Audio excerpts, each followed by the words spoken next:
could be. For me, you're me. Louie T. Welcome to this Louie T Network exclusive Week 1 preseason recap, going over the games that mattered to me the most, which are all the ones that featured either young players that I was really dying to see or starters getting reps in these games. So I told you this was going to be a little bit different of a preseason because I thought the approach would be a little bit different because there were so many teams with changes, whether it's young quarterbacks getting an opportunity, new offensive coordinators, new staffs all together. And when you come in with a new philosophical approach, out with the old, in with the new, you're there for a reason because however the last, crew did it, it didn't work. So teams like Arizona with a brand new coach, Denver with a brand new coach, they were playing their starters, right? Like that's what you were getting. Jordan Love in Green Bay, gonna get to see him, right? He's getting a first time to be the starter in Green Bay. So, Baker Mayfield going into a quarterback competition with Kyle Trask, you're going to see the starters out there for a little while. So it was that kind of, week 1 of the preseason opposed to last year where there weren't a lot of young talented quarterbacks, and there weren't a lot of guys playing in the preseason that we know of. So I want to run through a slew of games here quickly. I'm not going to talk about these games in depth per se, really more so wanting to touch on a couple of bullet points and observations I made with the teams that played their starters or young players that got an opportunity to showcase their skills that I was interested in taking a look at. And generally in the preseason, once you take your starting quarterback out or your young quarterback out, you're going to take out all the players that you put in there to help protect that player or help that player be successful. So I didn't watch the entire games. I just watched the parts of the game that I deemed pertinent, and then I got out of there. So I want to start with that Steelers-Bucks game. Steelers get the win 27-17, but the story for me with the Steelers was Kenny Pickett looked outstanding on his only possession, and the Steelers made it a point of emphasis to throw the football. They weren't looking to turn around and hand it off a million times and, not let Kenny Pickett get work. They had Kenny out there flinging that thing around, and he looked damn good. I think he was 6 of 7 for probably 40 to 50 some odd yards, including the touchdown that he threw to George Pickens, who is morphing into a number 1 wide receiver right before our very eyes. Beautiful throw on an in cut. It looked like a dig. He catches it and breaks that tackle, splits the seam, and is able to get into the end zone. Really strong drive for Deontay Johnson as well. Pickett was sharp. If that's any indication of what year 2 of Kenny Pickett's going to look like, and I knew he was going to be more confident this year, and I felt like they added more weapons to his arsenal as well to give him a shot to be more successful. But if that's any indication of what he's going to look like, the Steelers are going to be in that mix. I told you I think the Steelers are going to be somewhat of a surprise team this year. I expect them to make the playoffs. I expect them to finish second in that tough AFC North division. And if Pickett's going to play like that, I feel like he's going to validate all of the things that I've been saying about the Steelers this offseason. On the Bucs side of things, they did not play any of their receivers for the most part, so Baker Mayfield did not have a full deck at his disposal. But I thought Mayfield looked comfortable. They did hand it off quite a bit, but I thought when he did throw it, I thought he threw the football effectively. He looked comfortable in the system. I think he's going to be their starting quarterback. I don't know if he'll start and finish the season in Tampa Bay in terms of their being their starting quarterback, but I think he'll get the first crack at it. And if the defense is any good and those receivers step up, they could have a shot. That division is wide open in the NFC South, so no telling what's going to happen. But Mayfield, I think, is going to get the first crack at it. And I didn't think he looked all that bad. Thought he looked rather comfortable, actually, despite playing with a bunch of backups at the receiver position in particular. So all in all, I thought that I was impressed with what Mayfield was able to do. Packers, Bengals. Bengals really didn't play any of their starters. Packers played Jordan Love. So my observation there was a ton of bootleg, a ton of play action fake, moving the pocket, getting love from under center and moving the launch point. It was boot after boot after boot after boot after boot. It felt like just a assortment of boots. They booted the Bengals to death. But and I was not overly impressed with Jordan Love, and I thought they gave just the most basic of looks. And again, it's preseason. That's generally what you're going to get. However, on the touchdown pass that he did throw, um, it was a gorgeous ball. Beautiful touch. Gave his guy an opportunity to make a play on it, which he did. I think it was Romeo Dobbs who came down with the football. And I think it took Love maybe 3 possessions to get him into the end zone, but nonetheless, it may have been 2, but nonetheless, that's what you want to see if you're a Packers fan. Is him settling in, taking the easy completions when they're there, and then when you get an opportunity to strike and get it into the end zone, you take advantage of that as well, and that's what he did. Packers win that game 36-19 over the Cincinnati Bengals. Broncos Cardinals was an interesting game because Sean Payton had already come out and said that Russell Wilson and the starters would play in this game. And it makes sense. They struggled mightily last year. This is the first year that Sean Payton's installing his offense in Denver. They need the reps. Makes a ton of sense to me. On the opposite side, brand new head coach in Jonathan Gannon in Arizona, no Kyler Murray. So you're implementing a new offense. You're implementing a new defense as well. And so you need your starters out there to get the reps. A lot of people think the Cardinals are going to be one of the worst teams in football this year. I tend to agree. And so it was funny watching these two teams go at it. It was extremely sloppy. The Broncos struggled early, and I was shocked at how long Sean Payton, he was not happy with the performance from his offense. He left those boys out there. I want to say we were 7 minutes into, maybe even 8 minutes into the second quarter, and they were still in the ball game. Was his first team offense. The Cardinals had their third string defense on the field by the time the Broncos' first string offense came onto the field, came off of the field rather.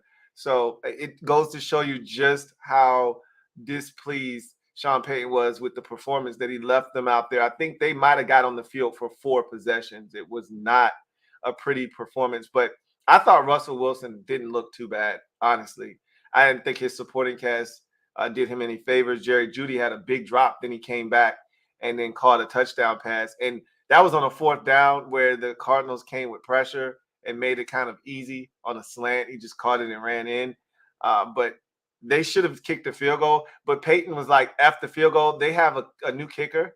So their longtime kicker who had been there for many years, Brandon McManus, is no longer in Denver. And they moved on from him.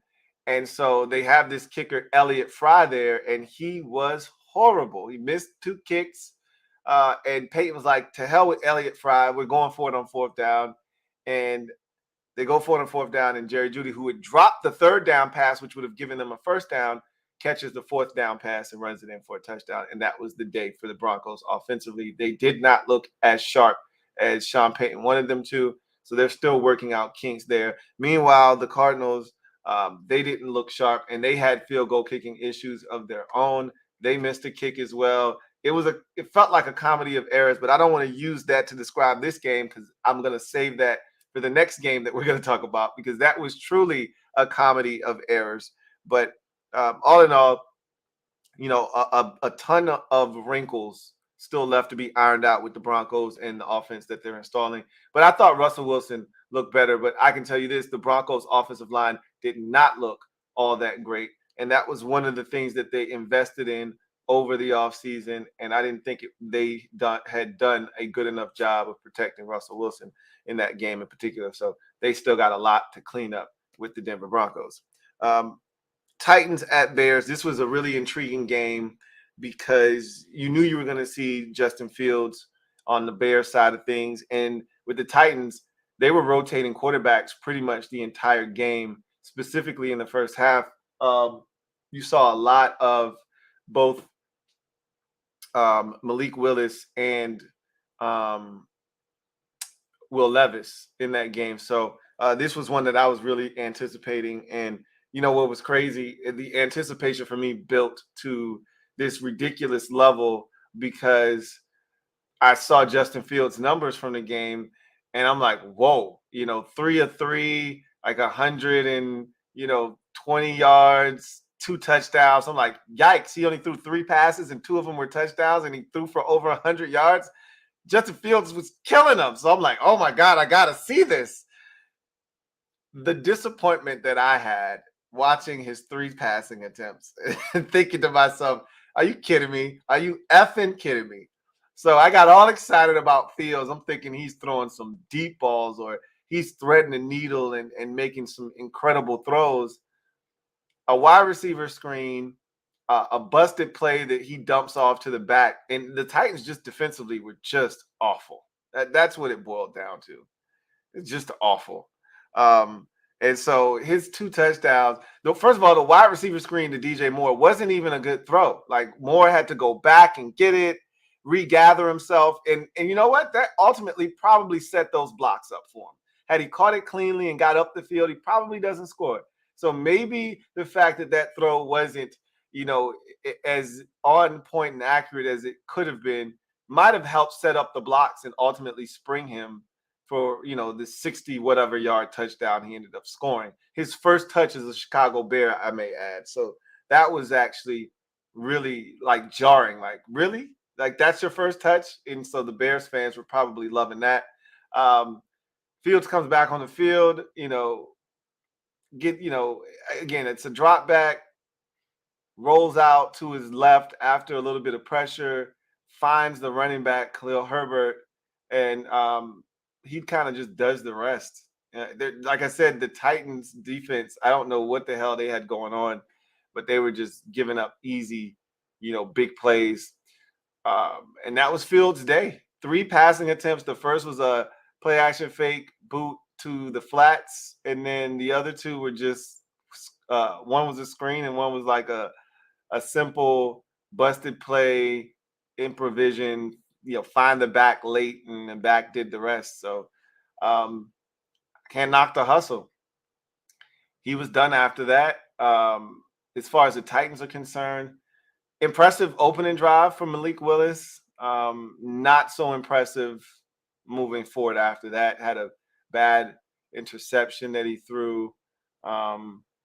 Will Levis, it's very apparent that the physical gifts are there with him. Like, he's a good athlete. He's a big dude. It literally, the ball just jumps off of his hand. Like, it's flick of the wrist. It's Mike Vick-esque. Like, it's just flick of the wrist for him. But it's not always accurate.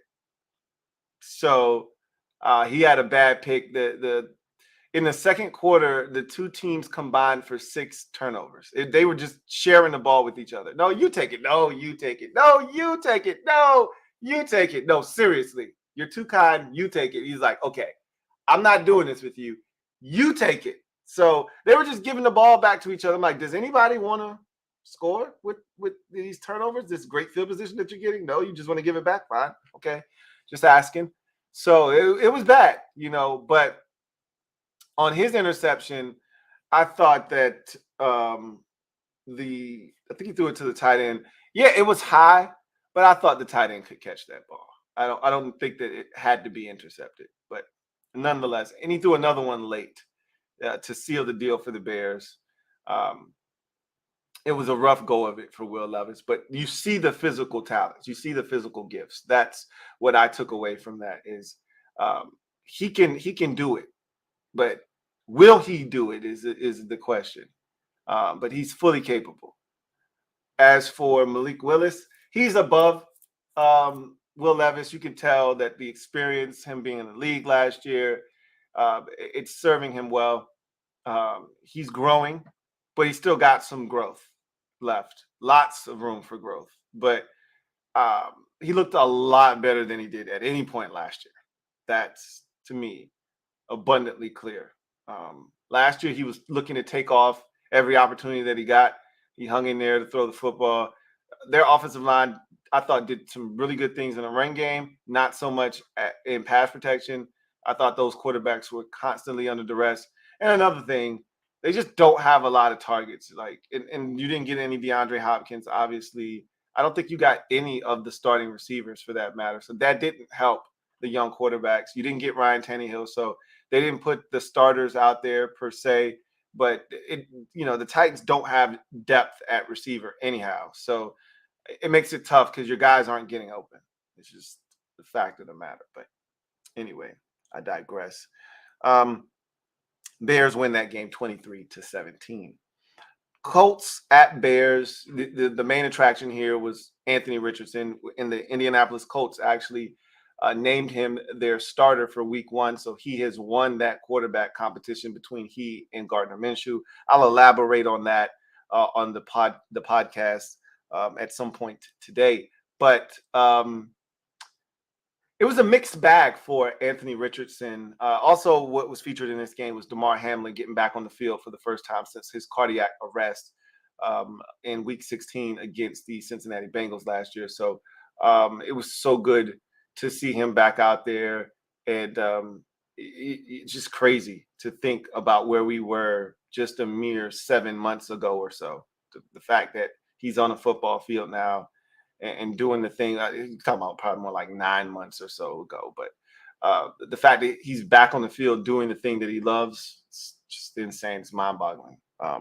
But this is all about the Colts and Anthony Richardson in particular. And I thought early on in the game, he seemed a little frazzled. I think he was maybe things were moving a little bit too fast for him, and he just needed to settle in. Thought he was inaccurate. He threw a bad pick trying to, it was supposed to be quick, 3-step drop, ball out. Defender kind of got in the way and obstructed his vision. But he was hell bent on throwing that football.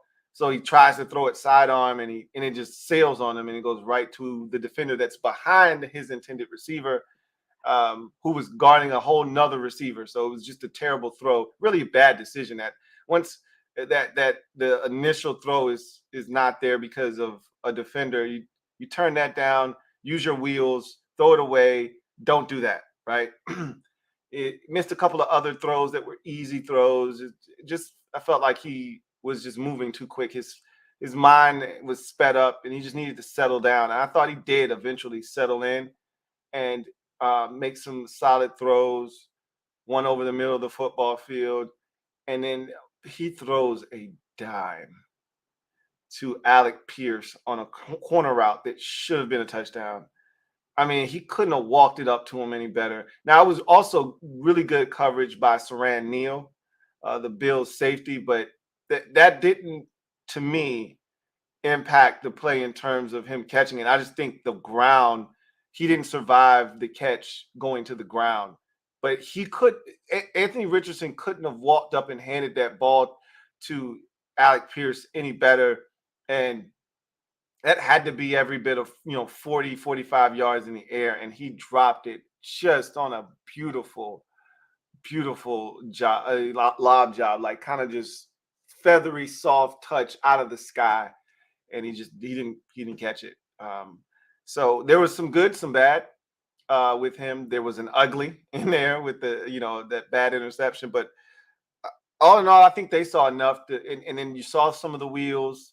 They ran it a lot, and they're showing a lot of read options. So that's going to be something you're going to have to contain with him. And he's going to pull in and run. There was one run where he just ran the defender over. I'd encourage him to not do that very often. You're not at Florida anymore. But at the end of the day, they're going to utilize a lot of the same things they did with Jalen Hurts. And he's going to be a nightmare to defend. If he can get a little bit more accurate consistently with his passing, he's going to be a nightmare to deal with in that offensive scheme that they're going to run.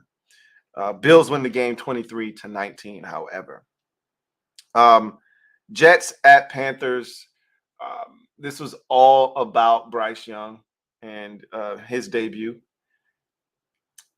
I think he was on the field for 3 possessions, if I'm not mistaken. One was backed up at his own end zone, so that one ended fairly quickly. The other 2, solid. The Panthers' offensive line wasn't great. Bryce Young seemed to be either under duress or barely getting the ball off before taking a shot. When he dropped back, he also took a sack.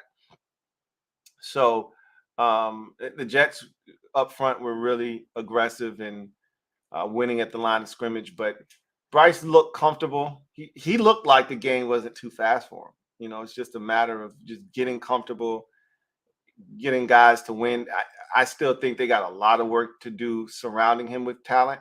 They did the best that they could, given the circumstances, with having to trade away their best receiver just to get him. But Adam Thielen and Hayden Hurst, and I just don't know if they have enough. And I'm pretty sure they added, other guys as well. But I wasn't overly impressed with what they have out there. But Bryce is going to be fine. He looked solid, so I think he's going to be okay. But the Jets blanked the Panthers 27-0. Really wasn't all that impressed with Matt Corral. He wasn't terrible, but he wasn't a needle mover either. Jags at Cowboys. Trevor Lawrence played 2 possessions.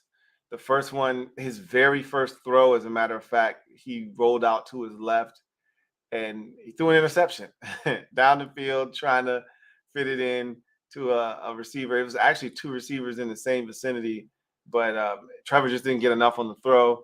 And the corner over there on that side, I think it was the corner, might have been the safety. I think it was the corner. He did a tremendous job of just tracking the football, picks it off.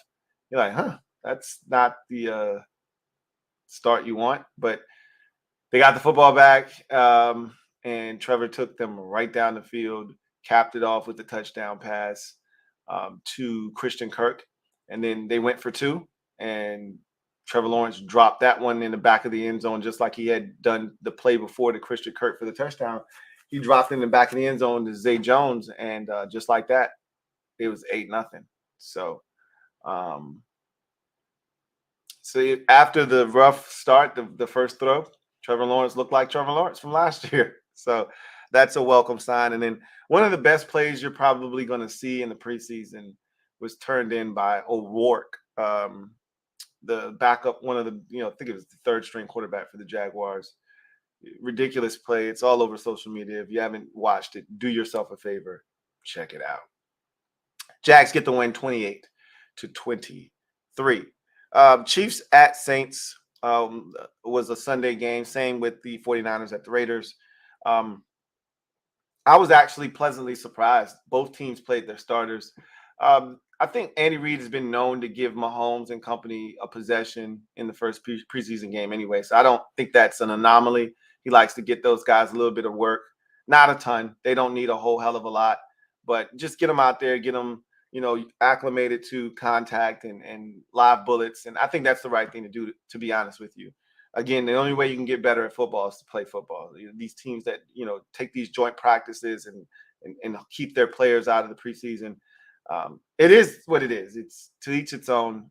There's no data, I don't think, that states that playing in the preseason enhances your chances of winning or this, that, and the third, or getting off to faster starts to the season. I just feel like you put yourself at risk when you don't put your players out there. But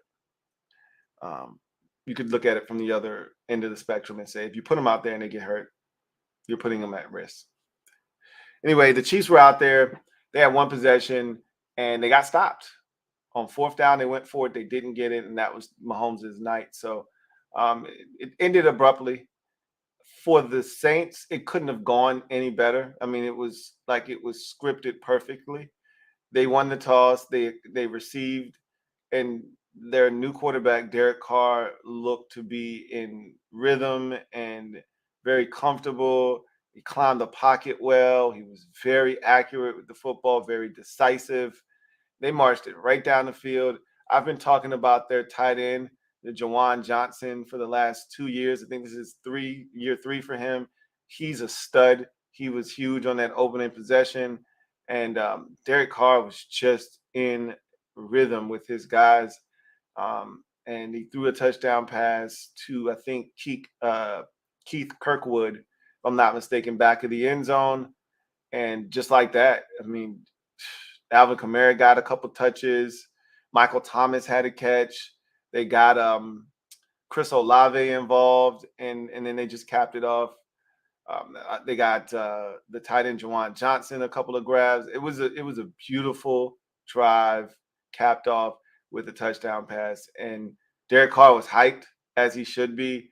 And you got to feel good about that. If you're a Saints fan, hell, you got to feel good about the first two possessions. Then Jameis comes in and he takes him right down the field and throws about a 40-yard touchdown pass to one of the other receivers. I want to say it was A.T. Perry. And so, I mean, if you're a Saints fan, you're feeling really good. Like you couldn't have done it really any better than that. Come right out, score both on both your first two possessions with each of your two quarterbacks, and it was a great performance. Like the Saints, I think, are the team to beat in that division. That's a good start for them. Then finally, 49ers at Raiders was the last game of week 1 of the preseason. So this game was more about Trey Lance in San Francisco. You really wanted to see him, if nothing else, kind of take a stranglehold of that second quarterback spot, because the assumption is Brock Purdy's going to be your starter. He's your QB1 in San Francisco. And there was a lot of rumors surrounding Trey Lance and availability and where the 49ers are going to trade him. I think they were dangling him out there and nobody really bit. Nobody was really interested.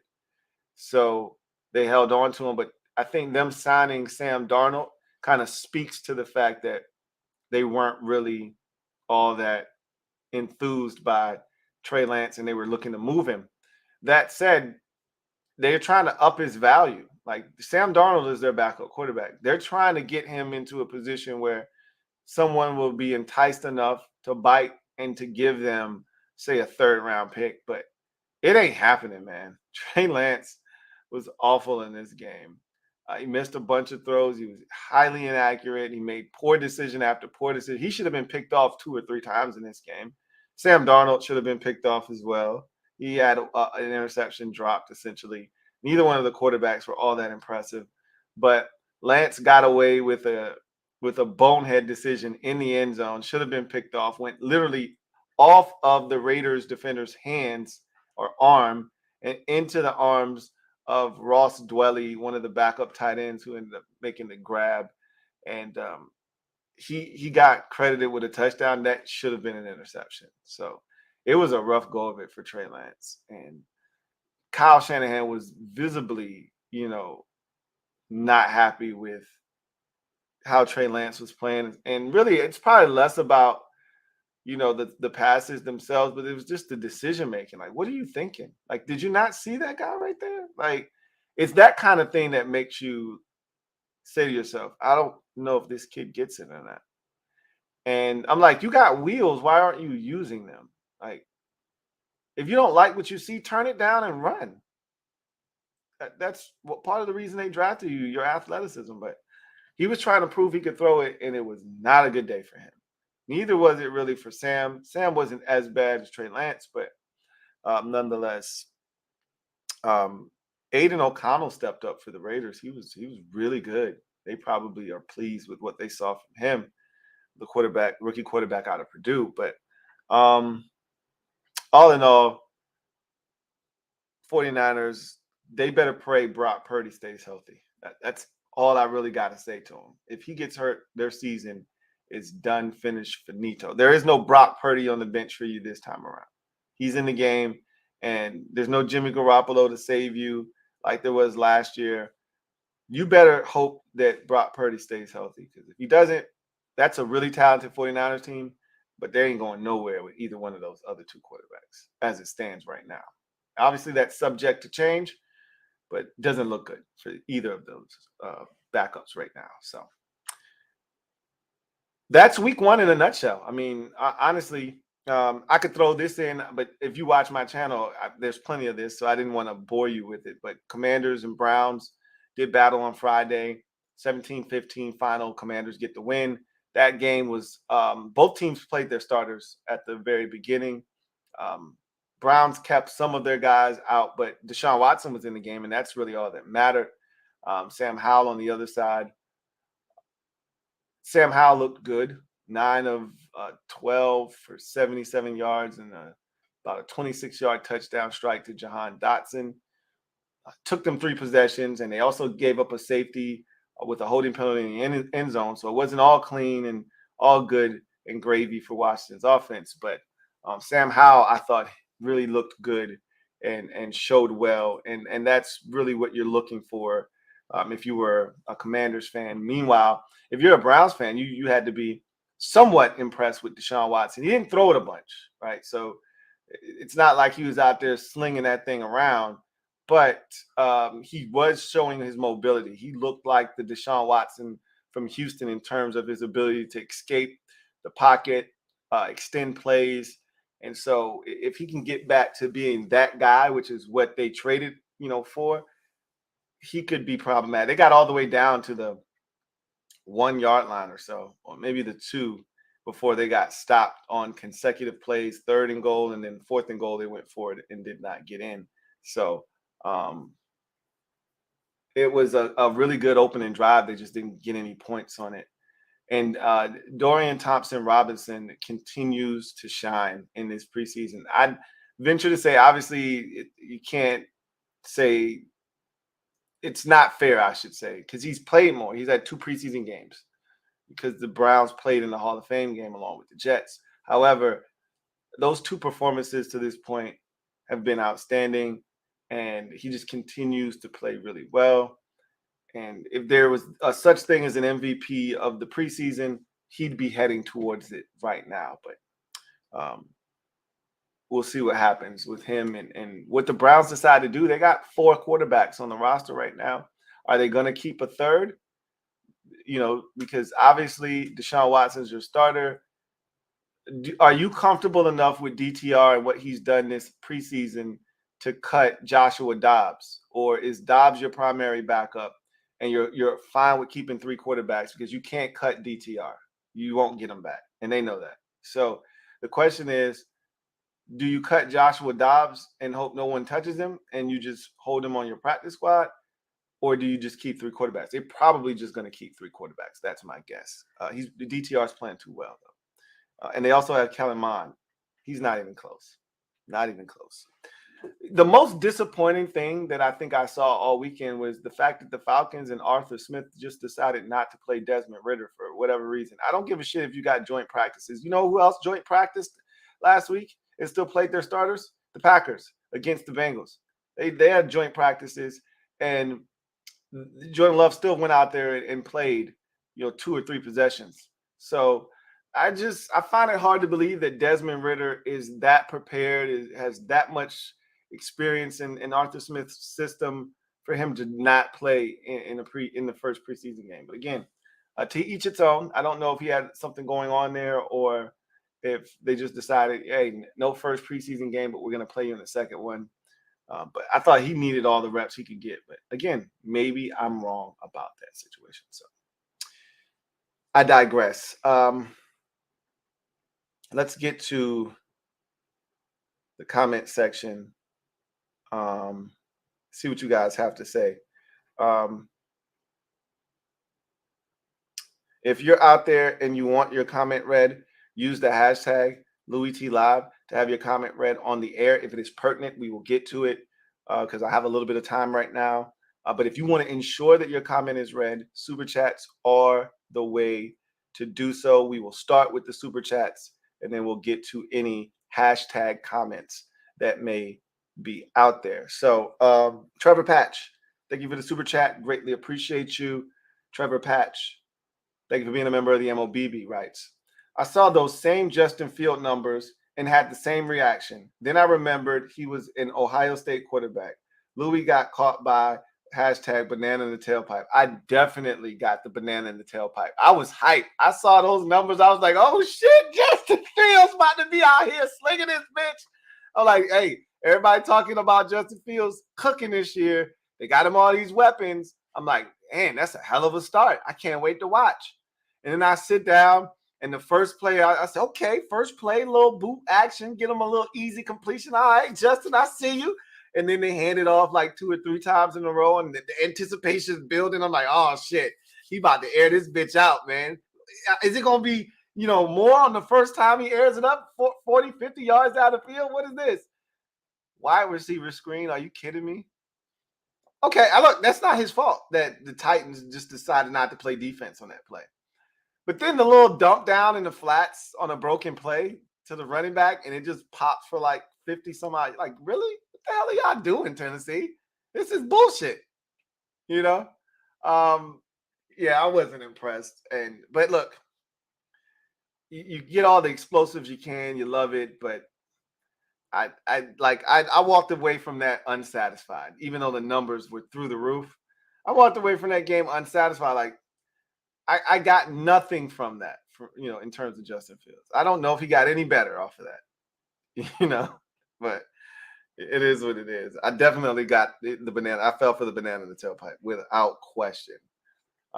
Reedy Davis, thank you for the super chat. Greatly appreciate you. Thank you for being a member of the MOBB, who writes, Lou, think Cook makes the Jets a Super Bowl contender? I don't think he moved the needle that much. Breece Hall just came off of the PUP list.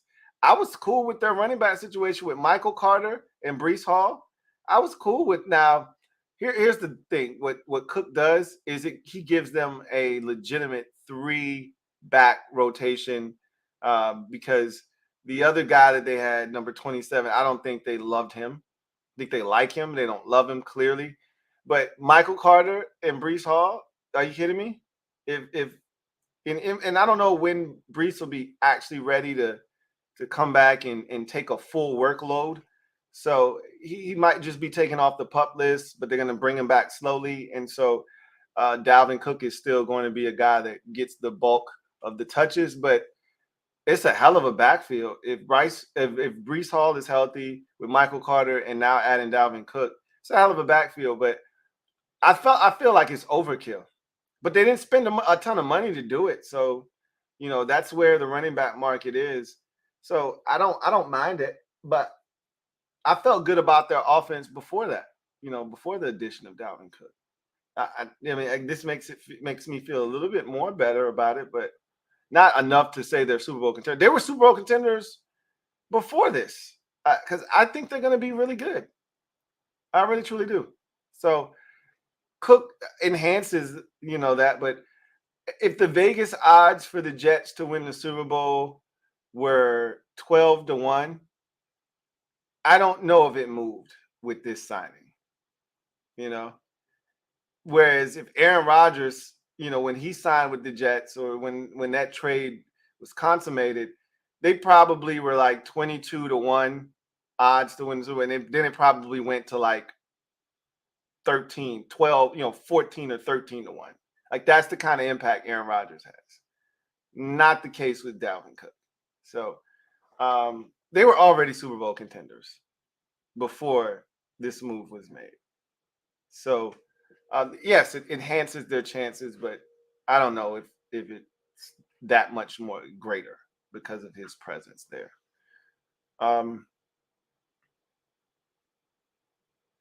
Let's see. I'm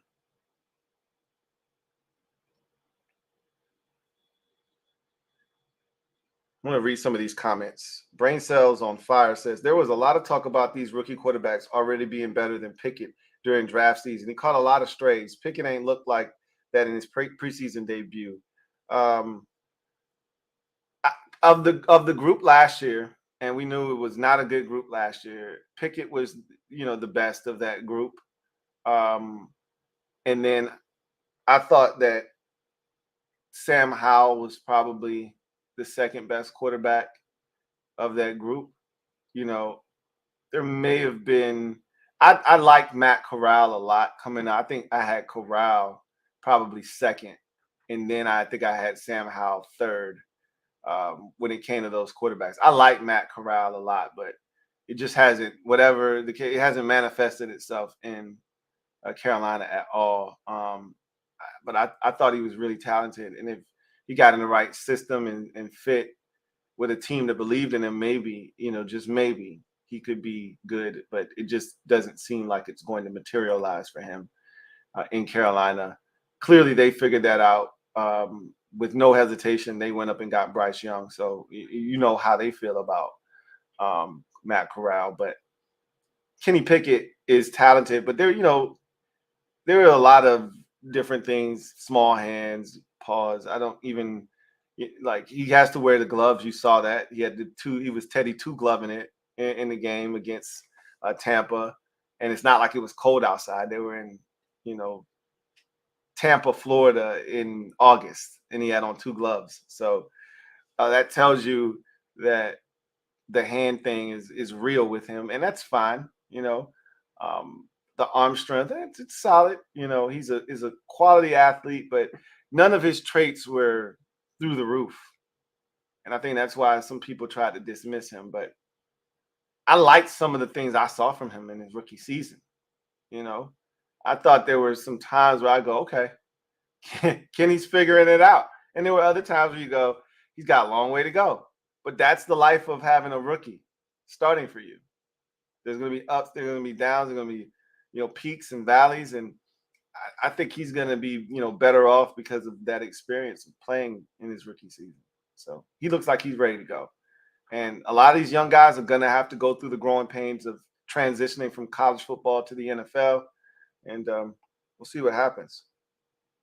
Storm says, surprised by how good Aiden O'Connell looked, but I'm worried about the arm strength. Well, this is the thing about Aiden O'Connell. That was the knock on him at Purdue. Like, hey, smart quarterback can throw the football with timing and rhythm, but he has to because the arm talent just isn't necessarily there. But we've seen quarterbacks like Chad Pennington have, long, illustrious NFL careers. Phillip Rivers, another guy, didn't have the strongest of arms, but got the ball where it needed to go. If you can play within a scheme and play with timing and rhythm, and you can last in this league. And we'll see if Aiden O'Connell is able to have an opportunity to get a chance, because the Raiders are going to suck in my estimation. And Jimmy Garoppolo is going to get hurt at some point.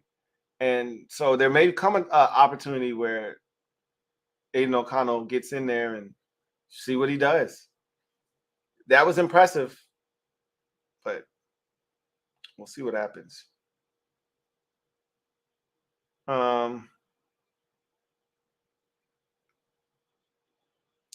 Red Wing 01 writes, I watched that Bears game live, and I knew people were going to overreact about Justin Fields. It was a couple of screen passes. Calm down, people. But I'm happy he has teammates that can help him. Yeah, I didn't watch it live, so I saw the bottom line, and I was like, oh, shit, Justin Fields went off. And then I watched, again, the anticipation was building when I got to that game, and I was like, oh, man, I can't wait to see what he did. And then I actually saw what he did, and I was like, really? And so I was upset. So then my anger and frustration turned to the Titans. Like, the hell are y'all doing over there, man? Garbage ass second and third stringers on the field. What are you doing? This is terrible. So I didn't know how to feel. I just knew I was so disappointed. I had to lash out at somebody, and I took it out on the Titans defense for giving up those two big ass plays. I mean, there was no resistance on either one of those plays. The back end of the toss to the running back, they had a chance to at least push him out of bounds or tackle him, and they didn't. But there was little to no resistance on both of those touchdowns, and that's egregious. I don't give a shit when it's happening. That's terrible. But to your point, it's good to know that he's got weapons that can make plays for him. And like I said, they've been busy this offseason adding weapons. Like, there's no excuse for him to not succeed. The only thing that could get in the way of it is the offensive line if they don't do their job.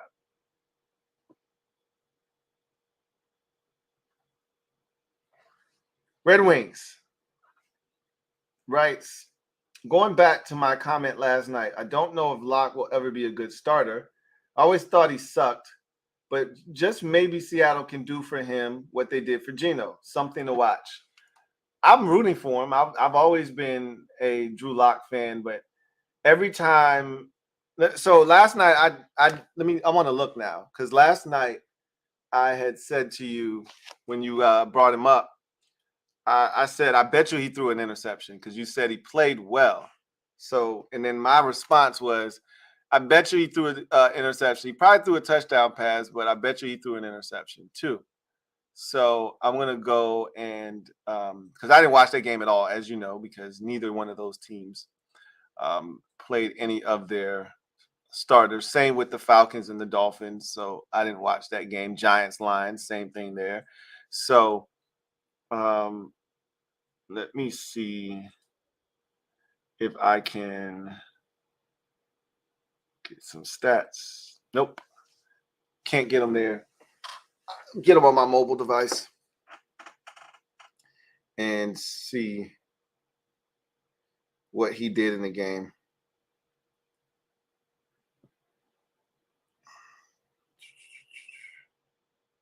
He was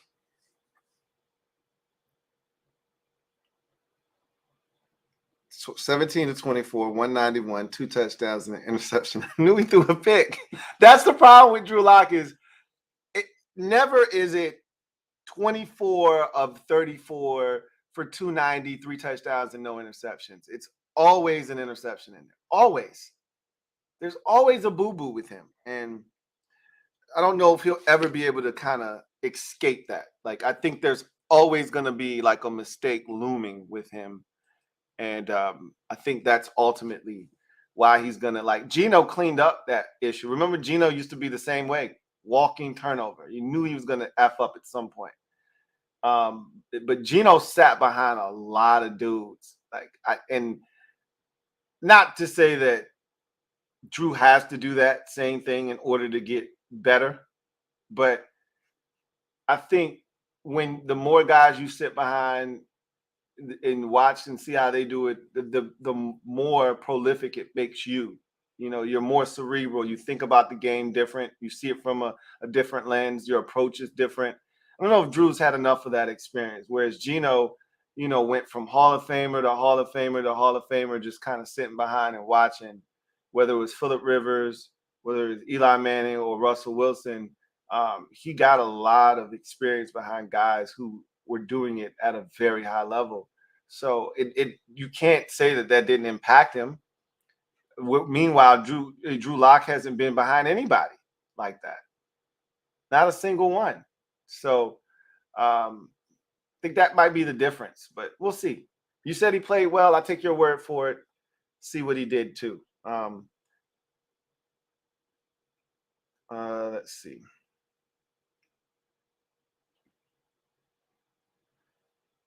Shout out to Cameron Gillies' dad, whose birthday is coming up, man. Tell him happy born day. And many, many more, hopefully coming down the pipeline. Red Wings writes, looking at the way Willis and Corral play, I can't believe Sam fell that far past them, not pointing. Look, it's easy to have, revisionist history and have perfect vision now, looking back on it. And if those teams had it over again to do, they would make different decisions. It's no different than the 2018 draft, for instance. And I get what you're saying. They went in the 3rd round and he went in the 5th. So it's not quite apples to apples, but I mean, it's the same thing with the Browns taking Baker Mayfield number 1 overall over Lamar Jackson and Josh Allen, and same can be said with the Jets taking Sam Darnold, right? Same thing can be said about the 2017 draft. It's probably even more profound because if you're the Bears, you took Mitchell Trubisky over not just Deshaun Watson, but Patrick Mahomes too. But to your point, those guys were taken in the 3rd round, and he didn't go until day number 3, round 5. So it could end up being I remember his coach, Phil Longo, his offensive coordinator, saying when he was interviewed by John Kahn, saying there's going to be a 30 for 30 on him one day about all these teams that passed up on him. Sort of like, the Brady 6.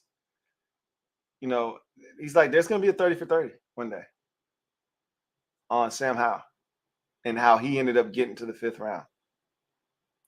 I thought that was pretty profound, but when you got guys in your corner, they're going to say really nice things about you. So I was like, I don't want to get too hype off of that, but that's a pretty lofty statement. You don't this is the thing. People don't have to say things like that. He could have just talked about what a competitor Sam is, and Sam's got leadership qualities. He didn't have to go that far, right? But that speaks to the belief in what Sam can be. So I always take that stuff into consideration. But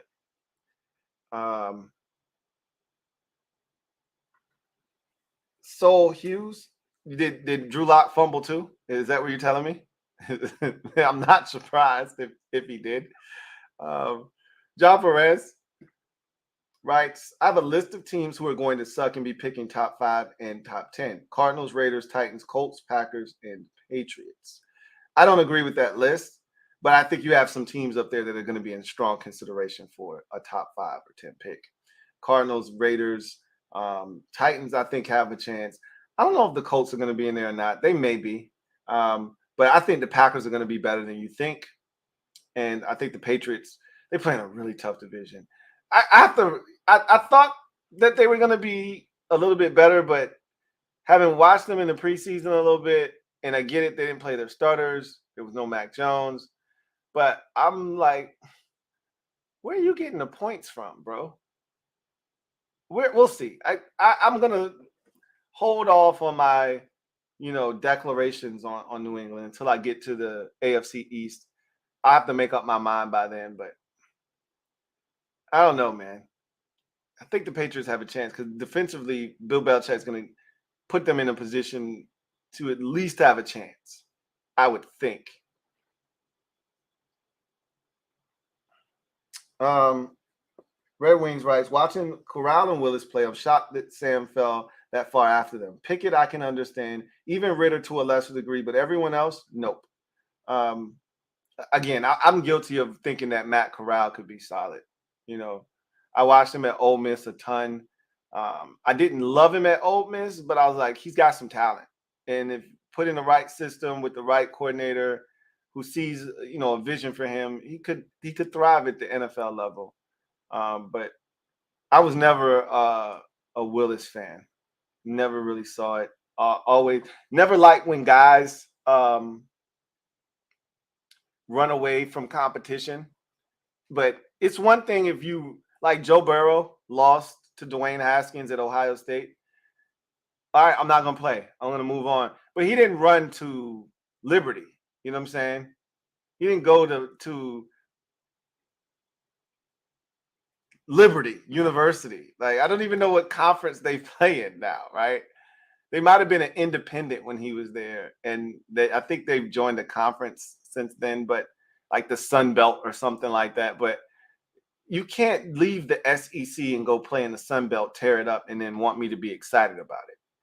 Like, Joe Burrow left the Big Ten and went to the SEC and turned in one of the greatest college football seasons we've ever seen from a quarterback in history. Like, it's two totally different things. So I lost a lot of respect for Malik Willis just off the strength of not being able to get it done at Auburn and having a transfer and going to Liberty of all places.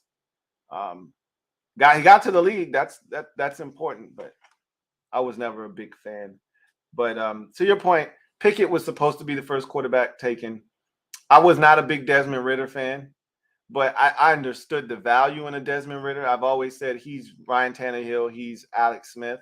You can win a lot of regular season games with him. You're not going to win very many postseason games because he's not that guy. But so I understand that value, but I thought Sam Howell was a second round pick. So I'm going to just leave it at that.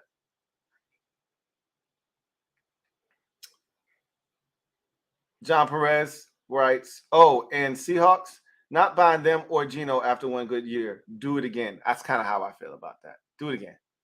And not to disrespect them, not to say that they can't do it again. Just do it again. I feel the same way about the Eagles. Okay. That was cute last year. Do it shit again. Okay. Do it again. Not saying that they can't. Just do it again. Let me see it. You want me to believe that you're about to go on one of these runs like the Packers had where they were in the NFC Championship game like 3 years in a row, with Cincinnati's currently riding a 2-game, 2-year AFC Championship run with the Chiefs are on 5 years in a row. Like, if you want me to believe you're trending in that direction, okay, do it again. So I want to see what the Packers, or rather the Seahawks, do to follow that up. E writes, did you watch any of Zach Wilson? What'd you think? Playing better without the pressure? I thought he was really solid. Still think he holds on to the ball a little bit too long at times, but I'd rather him do that. He did it in the Hall of Fame game. He did it in this game too. I'd rather have him do that than turn it over like he was doing last year, trying to do too much. A sack is much better than a turnover. And I think Aaron Rodgers might have, because Aaron Rodgers will take a sack in a heartbeat. That's why every year you look up Aaron Rodgers, 45 touchdown passes, 6 interceptions, 32 touchdown passes, 4 interceptions, because he'll take a sack in a heartbeat. He's not going to turn it over. And I think he might have gotten in Zach Wilson's ear already and said, bro, there's nothing wrong with a sack. All right? We'll take sacks all day long.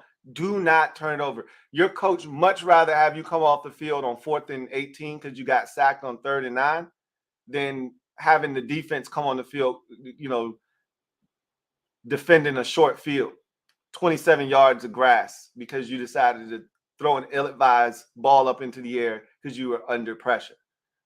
So that's half the battle right there, is just making smarter decisions. And you can already see he's doing that. Looks like he's in a much better rhythm right now. And I think a lot of that is there's no pressure on him right now. He can just go out and play ball and continue to learn. But understand, he's one play away from being in the game. So I hope he's preparing with that in mind. Like, hey, I got to be ready, because at any point I could be on that field. And for all of the excitement fans might have that seeing him improve a little bit, all it takes is for him to come in relief of Aaron Rodgers in one game and stink it up for them to go right back to where they were before they acquired Aaron Rodgers, which is they didn't want anything to do with his ass.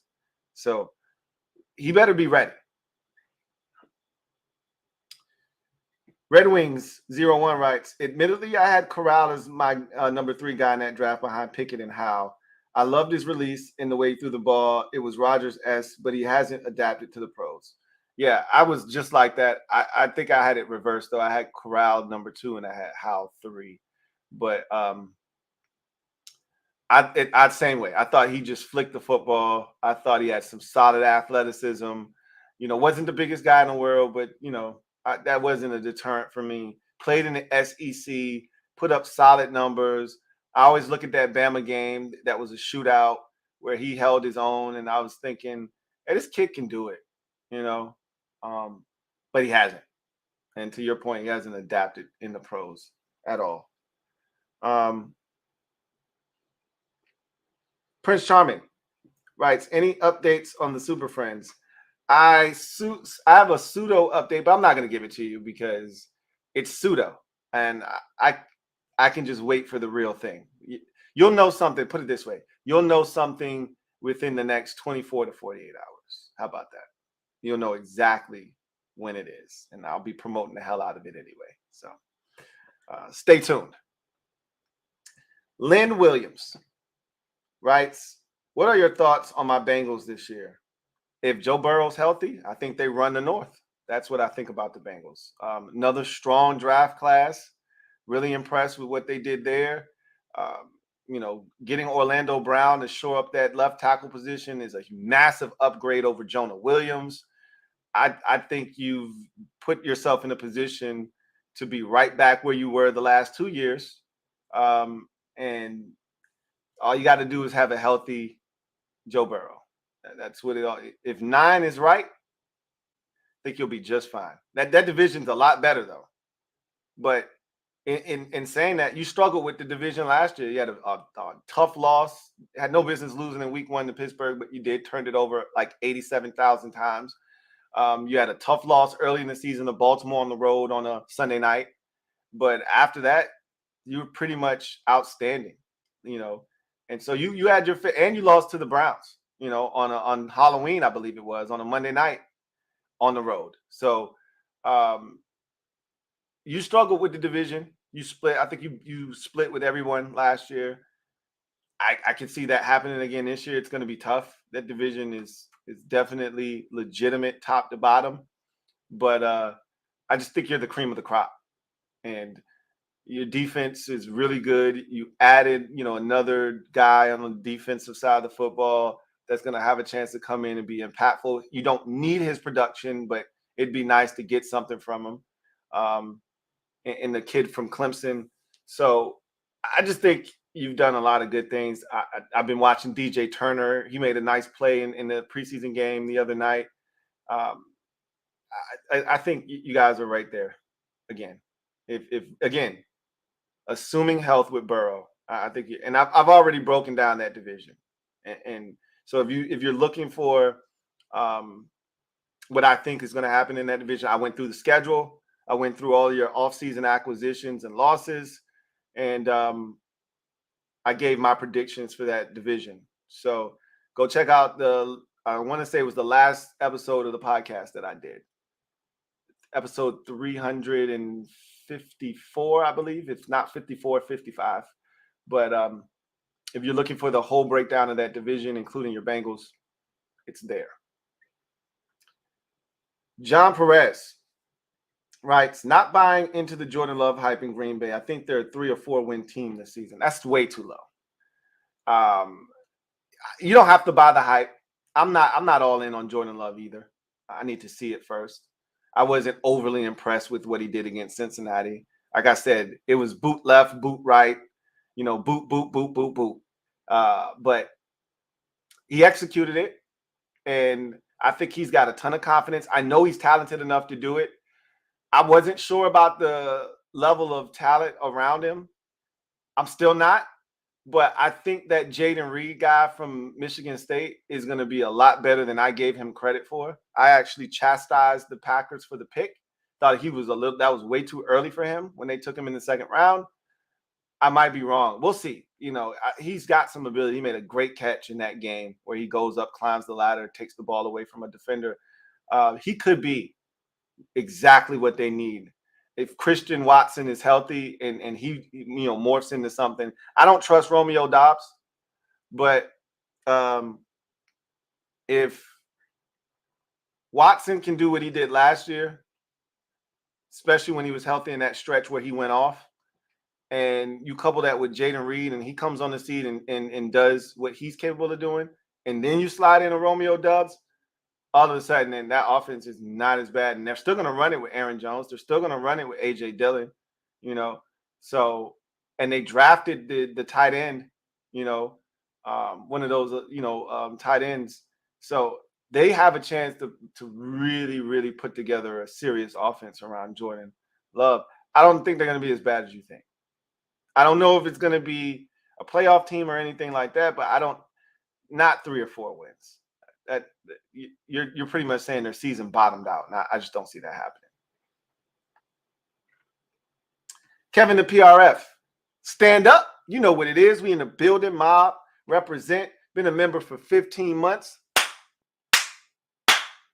Over a year, heading towards that 1.5 year mark. Right? How did the overall narrative change with the Eagles from poorly run organization? Super Bowl was one off to GM genius the last 3 to 5 years. So I can tell you this. The poorly run organization was more about ownership. He was somewhat of a meddlesome owner, and Howie was more of a puppet figure, right? So it seemed like this thing was going to be, because remember, a lot of what we were seeing was coming from the Chip Kelly hire. That was disastrous because Howie was in charge. Then Chip came in, took over. Got rid of Deshaun, got rid of Macklin, got rid of Shady. It turned ugly, and it didn't go well for them, right? And then they get rid of him being and bringing Doug Peterson. Doug Peterson's first year, they're going for it on fourth down almost every time. It feels like they're not converting. But Wentz didn't look too bad. But you didn't think they were going to be able to win anything with him, and then they turn around the next year and they win the whole thing. But even how that situation ended, it wasn't good. This man just won you a Super Bowl 2 years previous, and you can him, or 3 years previous. You can him. And it's not like how it was with the Giants, where they would win a Super Bowl with Tom Coughlin, and then they wouldn't make the playoffs any of the next 3 or 4 years, then go back to the Super Bowl and win it again. Like, they won it in 07. They didn't make the playoffs in any of the years between 07 and 11, the 2 times they won the Super Bowl against the Patriots. It's not like he did that. They won the Super Bowl in 17. They went back to the playoffs and easily could have been in the NFC Championship game if Alshon Jeffrey doesn't drop that pass against the I think it was the Saints. I believe it was the Saints. If he doesn't drop that pass, they're going back to the Super Bowl more likely than that, or back to the NFC Championship game. Probably going to win it too. All right, so they were in the playoffs 18. Trying to think about what 19 was. Don't know if they were a playoff team in 19 or not. That was the year Wentz got the concussion, if I'm not mistaken. He got the concussion in the wild card weekend. They won the division. Wentz got kneed in the head by Jadeveon Clowney, and they had to put 87-year-old what's his name? Josh McCown in the damn game, and they lost. And that's what prompted them to draft Jalen Hurts. Hurts wasn't supposed to be the starter. He was supposed to be, an insurance policy. If Wentz wants to keep getting hurt, we just got to have a guy that's behind him that's credible. That's all that was supposed to be. But Wentz couldn't handle that. Took it as competition, trying to replace him, and he unraveled in 2020. And then they fired Peterson, and then articles came out. If you recall, then articles came out about how toxic the workplace was. Because remember, when they had fired Doug Peterson, again, I just laid out for you, the man made the playoffs 3 years in a row and went to the Super Bowl and won it in 17 and was a wild card team in 18, won the division in 19, and then got fired in 20. And you're like, what the hell is going on here? That's dumb. So, and then the article came out about how Jeffrey Lurie was one of these owners that thought he knew football, and he was this draft guru, and he used to be watching film and all this shit, and he was like, oh, this guy's an idiot, and Howie Roseman was nothing more than a figurehead. He was a puppet. So it's like, okay, this Eagles situation is trash. But then what started happening was it felt like they got lucky, but then Howie started making shrewd move after shrewd move after shrewd move. And you got to give credit where credit is due. He was making this trade, he was making that trade. He's never been afraid to trade. But it got to the point where he was fleecing teams. Like, I'm a Braves fan, and Alex Anthopoulos, our GM, we call him Double A, he fleeces people. Like, it's to the point where if I'm making a trade, I'm not trading with the Braves, because I know he's not going to do the deal unless he's getting the better part of it. And you look back, like, if he's trading a commodity, if Alex Anthopoulos is trading a commodity, it's because they don't believe in it. It's not because he's willing to give up something to get something, because he ain't giving up shit. And that's how it seems like Howie Roseman be getting off. He's like, bro, how you going to let him get that player for a 5th-round pick? Like, when he traded for Chauncey Gardner-Johnson, like, how does he get that for like a 5th-round pick, bro? I know there was some issues with the contract, and you're like, let's just get something for him. But, bro, you gave him away for a cold, hot ham and cheese sandwich. Like, what are we doing right now?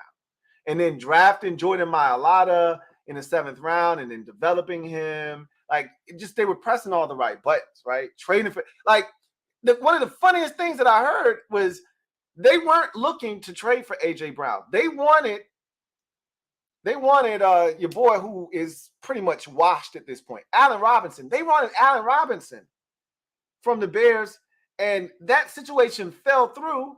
Robinson wanted to go to the Rams. He was coming to if they get Allen Robinson, they don't do what they did last year. There's no way. That situation falls through, and they end up getting A.J. Brown. So it makes him look like a genius. He got lucky is what just happened there. So, yeah, he's made some good moves the last 3 years. Got to give credit where credit's due.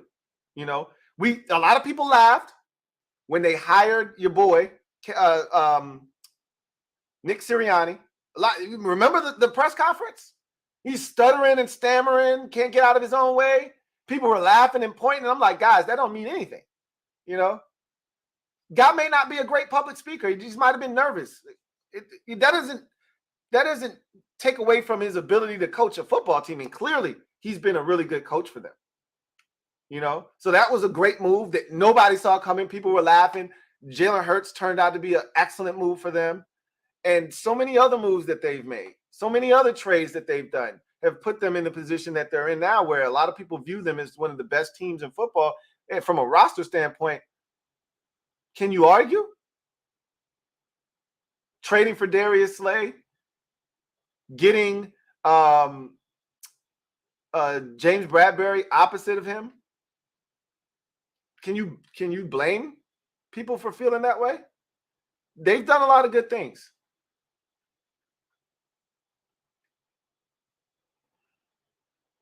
Anyway, I digress. So that's going to do it for me, your man, Louie T. I thank you guys for joining me on this episode of preseason recap. I'll be doing it again next week, kind of going over all of the and I think we may see even more teams. I think like the Bills, I think Josh Allen will get a series or two. You know, the Vikings may play Kirk Cousins for a series or two. Like you might see the Giants may play Daniel Jones for a series. Like I think this will be the game. If you're going to play your guys in the preseason, this will be it. If you don't play them in this game, you're not going to play them at all. You're not going to play them in the third preseason game. So I think we'll see even more teams trotting their starters out in week 2 of the preseason. We know the Rams and the Chargers aren't going to play their players at all in the preseason. That's just their philosophical approach. Probably the same thing with Seahawks. Geno Smith probably won't play at all in the preseason. There are just certain teams that's how they approach the preseason, and that's fine. That's their prerogative. And if it hasn't hurt you before, then you have no reason to believe that it's going to hurt you moving forward. So anyway, I digress. That's going to do it for me, your man Louie T, here on this installment of NFL Preseason Recap, Week 1 of the 2023 NFL Preseason. I look forward to chopping it up with you guys next time when we'll be talking about Week 2 of the preseason and seeing how these teams fare as they prepare for week number 1 of the regular season. This will be, again, the dress rehearsal. Week 2 will be. So I'm expecting more teams to play their starters and for a longer duration. So if you played in week 1, I assume you're going to play in week 2, and you're going to play a little bit longer than you played in week 1, unless you go out there and you kill it and then you get in and out. If you didn't play your starters and you plan on playing them in week 2, it's not going to be as long, but we're going to see them nonetheless, and that's what you're looking for. So anyway, see you guys next time. God bless. Good afternoon.